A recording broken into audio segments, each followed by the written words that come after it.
Taking a patient's health history is a conversation with a purpose, and the ability to communicate and relate therapeutically with patients is one of the most valued skills of clinical care.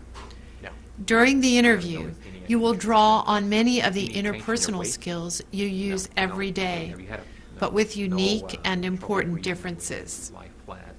Unlike social conversation, in which you express your own needs and interests with responsibility only for yourself, the primary goal of the clinician-patient interview is to improve the health and well-being of the patient.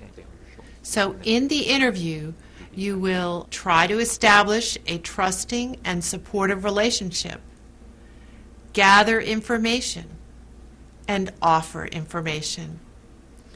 At the beginning of each encounter with the patient, greet the patient cordially and establish rapport.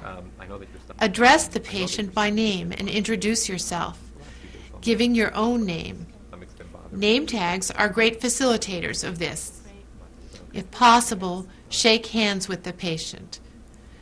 If this is your first contact, explain your role in the patient's care.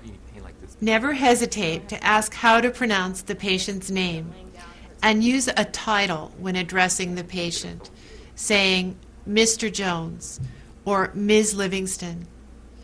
Avoid using the patient's first name unless you have specific permission. Greet and acknowledge each visitor in the room, but maintain confidentiality.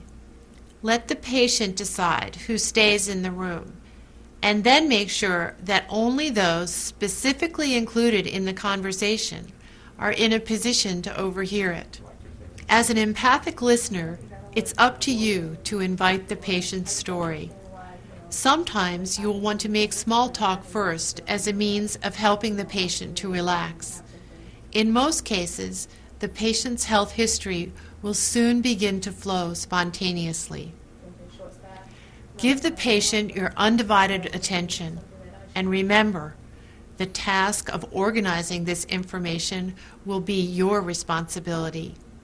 Later, you will have to turn the patient's words into a coherent narrative. So take notes and try to cover most of your questions now in the pre-examination.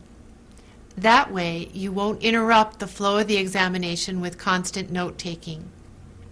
Even if time is limited, try to appear calm and unhurried, because little can be gained by cutting the patient's story short.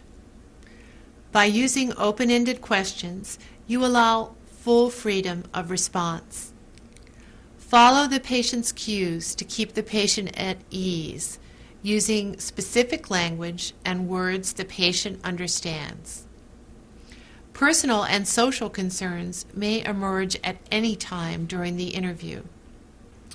As you converse with your patients, it's important to employ various techniques to reassure, encourage, clarify, and validate what the patient tells you.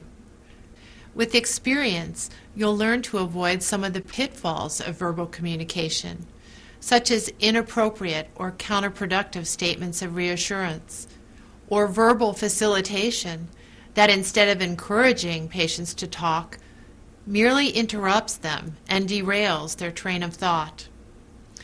With experience, you'll also learn to adapt your interviewing technique to specific situations and types of patients. Whether your patient is silent, overly talkative, anxious, confusing, angry, or even crying, you must never lose sight of the importance of listening to them and clarifying their agenda. Nonverbal communication, that is, communication that does not involve speech, occurs continuously and provides important clues to feelings and emotions. Becoming more sensitive to nonverbal messages allows you to both read the patient more effectively and to send messages of your own. Pay close attention to eye contact, facial expression, posture, head position and movement, such as shaking or nodding, interpersonal distance, and placement of the arms or legs. Your posture, gestures, eye contact, and tone of voice can express interest, attention, acceptance, and understanding, or, conversely, boredom, impatience, disapproval, and lack of understanding. Moving closer or engaging in appropriate physical contact, such as placing your hand on the patient's arm, can convey empathy or help the patient gain control of feelings. Be non-judgmental. Avoid reactions that betray disapproval, condescension, or embarrassment, or that tend to stereotype, criticize, or belittle the patient.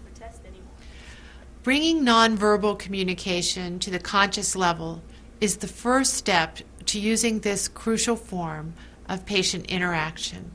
Establishing a supportive interaction through both verbal and nonverbal means enhances information gathering and itself becomes part of the therapeutic process of patient care.